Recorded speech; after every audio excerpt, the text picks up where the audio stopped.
మన ఆలోచన సాధన సమితి కటకం నరసింగారావు ఆధ్వర్యంలో యాదగిరిగుట్ట పద్మశాలి భవన్ లో జరిగిన 2 రోజుల సంఘటన శక్తి నిర్మాణ శిక్షణ శిబిరంలో రెండో రోజు కార్యక్రమం ఉదయం 6 గంటల నుంచి 7 గంటల వరకు యోగా శిక్షణ, 9 గంటలకు బీసీలలో చైతన్యం, ఐక్యత కోసం 3 కిలోమీటర్ల వరకు పాదయాత్ర యాదగిరిగుట్టలో నిర్వహించారు. తర్వాత జరిగిన కలంశం ప్రకారం ముఖ్య వక్తలు, ముఖ్య అతిథులు, జీఓపీఏ అధ్యక్షుడు బండి Sayanna Goud, Katti Venkataswamy, BC political chairman Balagoni Balaraj Goud, Ashok Goud sir, BC ఉద్యమకారులు Dasu Suresh, Vaddanam Srinivas, ECIL retired general manager Srinivas, BC సంఘం జాతీయ నాయకులు గుజ్జ కృష్ణనేత, కుమ్మరి సంఘం రాష్ట్ర అధ్యక్షులు మిరుదొడ్డి శివానంద్, నల్ల అరుణ నేత ఐలి వెంకన్న గౌడ్, కాసర్ల యంకమ్మ, నాంపల్లి శంకర్, అంబాల నారాయణ గౌడ్, బైరి శేఖర్, గంగపుత్ర సర్ల లోకేష్, విజయ్ కుమార్ గౌడ్, దుర్గయ్య గౌడ్, జంపాల నాయి, సామల యాదగిరి, గుడిసె ప్రభు, గంగపుత్ర పెంటం ప్రసాద్, గంగపుత్ర మేధావులు, విద్యావేత్తలు పాల్గొన్నారు. ఈ సందర్భంగా పాల్గొన్న నాయకులు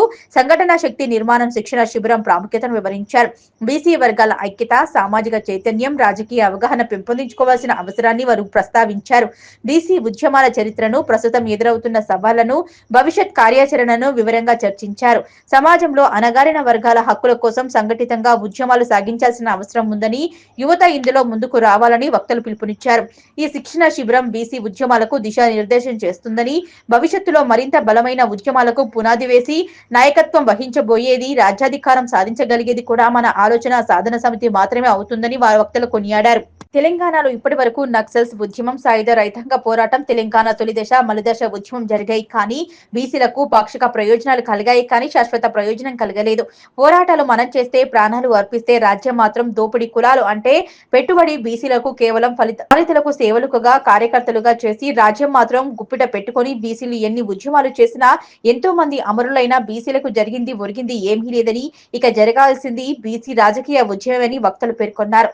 ఇటువంటి శిక్షణ శిబిరాల ద్వారా నాయకుల సైన్యాన్ని తయారు చేస్తున్న కటకం నరసింగారావు వారికి సహకరిస్తున్న రాష్ట్ర కమిటీ సభ్యులకు అభినందనలు తెలిపారు. కార్యక్రమంలో మాస్ గౌరవ అధ్యక్షులు గడ్డం నరసింహగౌడ్, పూస నరసింహ బెస్తా, సలహా మండలి సభ్యులు తడక యాదగిరి, రాష్ట్ర ఉపాధ్యక్షులు గుండ్ల ఆంజనేయులు గౌడ్, పంతంగి విఠలయ్య గౌడ్, అధికార ప్రతినిధులు మంగళపల్లి శంకర్, గంగపుత్ర, ఆవుల వెంకట్ యాదవ్, గోపి రజక, సంగం రమేశ్వర్ నేత, కోరంగి దుర్గారాణి, రాష్ట్ర ప్రధాన కార్యదర్శులు బచ్చినబోయిన శ్రీనివాసులు, గోదా మల్లికార్జున్ గౌడ్, రాష్ట్ర కార్యదర్శి గూనిగంటి చంద్రశేఖర్ గౌడ్, రాష్ట్ర ప్రచార కార్యదర్శులు పెద్దాబుర బ్రహ్మయ్య, రజక, కొంపోజు నరసింహాచారి, జక్కుల బాలరాజ్ యాదవ్, నక్కా కాశీనాథ్, చుక్కల సత్యనారాయణ, గంగపుత్ర, పవన్ కుమార్, మారోజు రాజుచారి, నిమ్మల సత్యం, పెండం లక్ష్మణ్, వడ్డేపల్లి దశరథ్ సాగర్, మురళీచారి, దశరథ్, రజక, ఖైరంకొండ నరసింగారావు, కేశవ్, గంగపుత్ర, గుండు వెంకటేశ్వర్లు, పిప్పిరి లింబాద్రి, అలాగే నూతన రాష్ట్ర కమిటీ సభ్యులు పాల్గొన్నారు.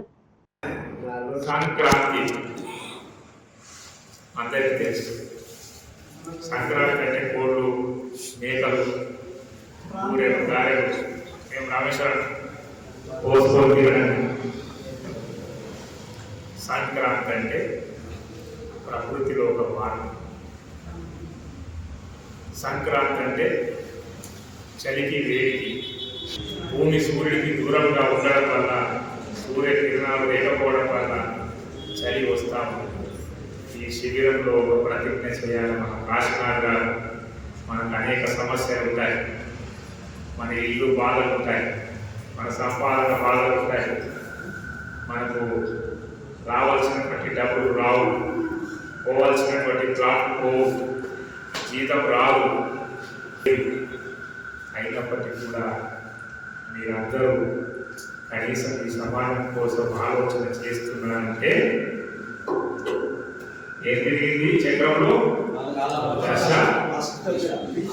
దిశ తిరిగింది. ఆ దిశ తిరుగుతున్నది. ఈ శిబిరం రేపు సంక్రాంతి తర్వాత అంటే కొత్త క్రాంతి మన ఆలోచన సాధన సమితికి రాబోతుంది అనేటువంటి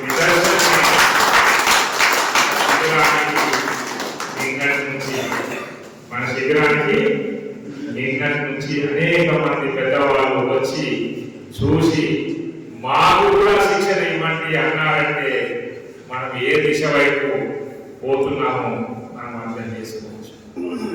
కాబట్టి ఈరోజు తర్వాత మన మనసులు మారాలి, మన ఆలోచన పటిష్టపరచుకోవాలి, మన మేధస్సును బదులు చేసుకోవాలి. సమస్యలలో నుంచే బయటపడ్డవాడే మునగాడు, సమస్యలో నుంచి బయటికి తీసుకొచ్చేవాడే నాయకుడు, సమస్యలు లేకుండా ఉండేటువంటి ఒక పరిస్థితులను చేసేవాడే ఉద్యమకారుడు. సమస్యల కోసమే మనం పోరాడతాం, సమస్యలు లేకుండా ఉండడానికి చేసేవాడే ఉద్యమకారుడు. ఇలాంటి ఉద్యమకారులని ఈ యాదగిరి లక్ష్మీ నరసింహస్వామి సాక్షిగా వారు ఇచ్చినటువంటి ఒక ఈ ప్రాంతంలో ఒక నిర్ణయం తీసుకొని వెళ్ళాల్సిన అవసరం ఉంది.